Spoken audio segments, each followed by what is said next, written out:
everybody. We are back. We are back. So, successful selling series. So the 4 things that are sabotaging the sale. I know that we had this broken up because we had some time in between the training. So we're diving right back in. So the last thing that we feel that really does sabotage the sale is sell. Selling to sale. Sale. The sell is sales. When you give your client premature closure. Yeah. We see this all the time. And I boil What's it up, down Stephanie? to... Hey, Stephanie. I boil this down to 2 different things. And I did one yesterday. And I was like, oh, why did I do that? So I got on the phone and we're doing some new lead generation through a different company. And so it's completely out of process. It's also people that I've never had any warm contact with. And so it's pretty much a cold audience. And I was already out of process from the beginning. Because she didn't do steps 1 through 3. Exactly. Build rapport. Yeah. Ask lots of good questions. And I didn't control the conversation very well. Get the prospect talking. So I got a little nervous and it kind of got out of my own process. And so I started pitching before I asked questions. So this is one way that you can give premature closure to a client because you never listen to what they truly need or why they even wanted to connect with you in the first place. Get them talking. Hey, exactly. What's important to you about this? And I was doing it. I was like, what are you doing? When I was actually in the moment doing it, I'm like, what the fuck are you doing? And I did it anyways. And so it was chalked up to one of those amazing experiences where it was out of body experience myself going through this process. And so when I went back and rewind the movie in my mind, I got some really powerful learnings from it. So just know if you do this, it's no big deal. You can learn from it. You can always recover. Next time. Yes. And just because I did that doesn't mean that I can't follow back up with him quite a few times to then get another window in to and have a deeper conversation. To reestablish rapport. Yep. And though we're talking about the part 4, this is the premature closure, we're really talking about the close here. Yes. And the key is I always reiterate step 1, which is build rapport. Listen, you can say the right thing at the wrong time. You can say the wrong thing at the right time, and it's fine. If you have established enough rapport, deep rapport, unconscious rapport, and conscious rapport. So it's something that's so important. I can't tell you how many times I've screwed up in the beginning of a conversation, rebuilt rapport, and then circled back around to ask for the order and got it. I've also, built all this rapport and then kind of pressed the order a little too soon because I kind of got a little too confident, a little too certain in the fact that I had established this a massive amount of rapport and broke rapport and then had to go backtrack and then reestablish rapport. Yes. So it's not the end of the world if you break rapport or if you actually pitch before you start. And here's the thing, there's no science specifically as to, exactly what percentage of rapport do I need before I can ask for this order or before I can begin the closing process or say a closing statement. The key is it's an intuitive thing. You've got to do it enough, which is volume, and you've got to be able to be okay with taking some no's, getting some yeses, and realizing, okay, there's a healthy intuitive part there that's like, this feels right. And then you can actually check in with the conversation, check in with the client, the prospect, and ask them some simple little questions and be like, so how's things going? Anything I need to answer for you? Are you feeling good about moving forward? Is there something that I haven't answered for you? Lots of questions you can ask to kind of gauge that conversation. Yes. And then the other thing that I would like to talk about is another way to give a client premature closure is handing out Band-Aids, which a lot of us coaches tend to do. Because instead of actually going in for the close after you found the need, then and I see this in a lot of our coaching clients when they first start doing sales, they go right into coach mode, which is great because sales is a coaching process. The natural tendency is to coach. So they coach instead of actually going in for the close. So they solve the problem, giving the client premature closure before they go into the close and have agreement. The problem is with that is that if you give them premature closure, then you're actually not serving them because there's probably a bigger, deeper rooted issue that's causing this effect in their life. And if you give them a Band-Aid to put a Band-Aid over the problem, you may be actually hurting their evolution. And we've done this. We've done this where we gave a Band-Aid and it made it last about a month. Yeah. Right? Or you give them a piece of information, they're like, oh my gosh, thank you. You just solved my problem. Yay! And we didn't get paid for it. Number 1, that was a problem. And number 2 is they actually go on their way and they really haven't solved the problem. Yes. Right? That Band-Aid, at some point, we've all worn Band-Aids. They fall off. They do. Yes. And that's a challenge. That's a problem. And if you do, there's a delicate balance between your sales call of actually giving true value and coaching, because you are coaching them through the sales process, but also not actually doing the actual breakthrough. Right. If you give everything away in the beginning, then they're going to expect you to give it away. Yeah. And so that's a boundary too. And if you are not making the kind of money you want to make, then that's a boundary of the energetic world is an offset as far as the flow and abundance of money into your reality. That means free is a problem. And check in for you, because are you the person that gives everything away in the beginning, or are you the person that gives nothing? So maybe you need to give more value. Maybe you could give more value. Exactly. So depends on that, on where you are on the certainty meter. Swing. So, because I truly believe, lead with value when Absolutely. It comes to every sales call, and lighten up that person's day and give them little nuggets of gold and not give them everything. Would you tend to say that most people lead with too much value? It depends on the person.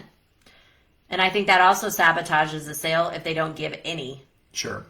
Right? I think yeah, it does depend on the person. I would say with coaches, I think they tend to give probably more value than they probably should. Well, they go into the coach mode too soon, which means that's a boundary. They just need to have a boundary of when the coach turns off and when the sales turns on. Because a lot of times it comes from fear. Because it's the coach unconsciously going into coach mode, because that's a comfort zone. It's a comfort zone. They feel comfortable doing that instead of actually asking for money. So internally feel yourself out when you are doing the sales. Yeah. And if you find yourself going into coach mode, then lean into that and actually go in for the close, because you're rejecting it unconsciously. You're doing something that feels good for you, but is actually not serving the client. So then lean into that and practice going in for the close. I think the really cool thing is if you really break down the sales behavior, when the client is you're kind of getting closer and closer to the sale, you're getting a little closer to this ask or the offer, you see all the behavior come out. And it's kind of interesting and curious to see people's behavior come out. Around money. Around money. Making decisions. Around the dichotomy of a decision. Or investing in themselves. Because it's kind of a forced decision. You either want to or you don't, but at the same time, they know that if they don't do anything, they don't solve anything. Or the commitment of time. Commitment. Right? Commitment. People have commitment stuff come up. All these issues. And then all these things, if you have them in yourself, is going to get projected into the sale as well. And the reason why we say sales is coaching and coaching is sales is because when you're aware of all these behaviors that just go, boop, boop, boop, boop, boop, they just pop up. Bubbling, bubbling, bubbling. Bubbling to the bubbling, surface. bubbling, bubbling. Then you can actually really see, where the person, you could be like, oh, I bet. I'm curious if I mind read. And you ask the client, hey, reject this if it's not you. I'm curious. I wonder if you have commitment issues in other areas of life. Is that you? Or you can feel free to reject that. And it's interesting. You start to see these patterns pop up around money that happen in relationships or happen in their business or maybe hiring people or whatever it is. Maybe their health and wellness, right? And the consistency around that. So it's very interesting to see when you get closer to that, you actually see all the behavior you need to see before you need to see it. Yeah, and the thing is too, if you are doing breakthrough coaching with your client, it's out of process. Like in our NLP breakthrough process, you ask a lot of questions. You don't do any of the clear out work until you're ready and you truly know what the problem is. So if you do premature breakthrough work, you're actually not serving the client because you're actually not getting to the root cause of the true problem. So if you start coaching on surface level crap that you're getting from the actual sales conversation, you're really not serving, because you're actually mind reading what they need to get solved. That's and right, you Taylor. actually are not helping and serving them at the deeper level. So you're giving them a premature breakthrough too. Premature breakthrough. Yeah. Stop doing the premature stuff. Premature. And if you find yourself doing that, it's no big deal. Just learn from it and then change it next time. Just kind of like, I totally blew it and I'm learning from it and I'm implementing it immediately. So I hope this is helpful. So tip of the day is to look at how your sales calls go and see, do you go into the side of premature coaching or do you not give any value at all? Are you pitching before you truly know what the problem is, which is premature closure for the client too? Because then they mind read and judge. They're like, oh, that's not what I need. I know what they need. Yeah, I know what I want. We've all done this. We do it all the time. And, you just learn from it. So you got to ask enough questions to fully understand the entire problem. And then before you just want to go dive in and dissect this problem and be the coach, the wonderful coach that we are, you know, you've got to really start thinking and saying, okay, so how is it that they have this problem? And then say, hey, is it all right if we were to solve this problem? You've got to have some closing language to say, do you want to solve this problem? Because we found problems, and guess what? Client didn't want to solve it. Yeah, the value okay. we found the value, we found the need, they didn't want to solve it. So, and that's okay. Not everybody wants to. They like problems. Some people like problems. That's okay.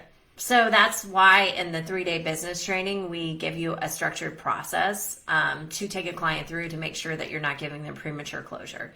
And what I did yesterday, I wasn't using that process. It's a little premature closure? Yeah.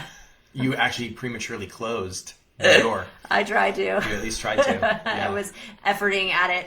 So if you're interested in learning more about that, we will give you a really powerful process in the 3-day business training. And we have, if you're not in, or you're already in the group, so if you know anyone else that wants to join our group, we've got the link there, Mastering Sales for Coaches and Entrepreneurs. Fantastic group, great content, free stuff. And we're going to be starting a sales challenge very soon. Yes. The next 2 to 3 weeks, we're figuring the rest of it out, and we will be launching that. It'll be a lot of fun. So Taylor, I see that you're still on. So what is an area of growth for you? Do you find that in the sales conversations you have given premature closure, or do you lean in easily when you go in for the close? How is that working out for you?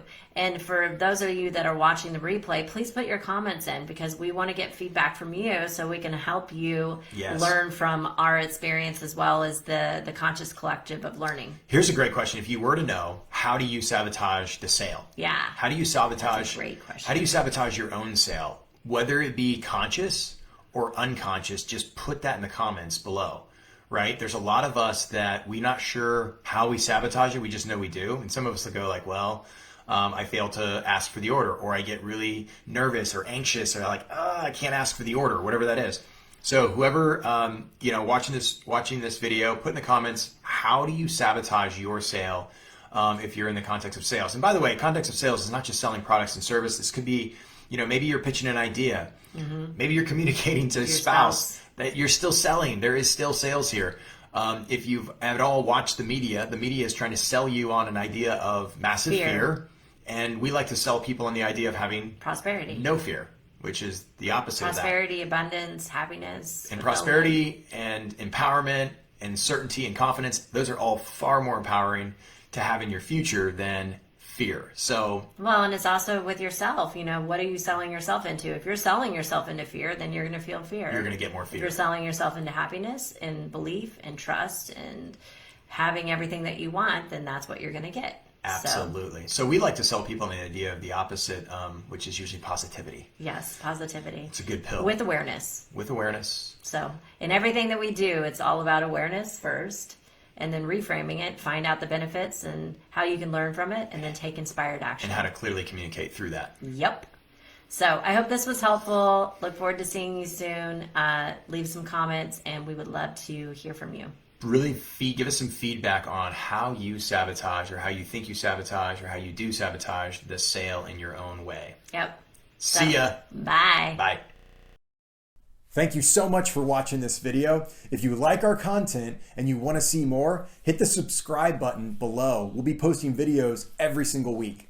And if you want to learn more about NLP or a certification program or even performance coaching, come join us on our website at yagertraining.com, and you can find the link in the description below. We hope to see you on the next video. Thank you.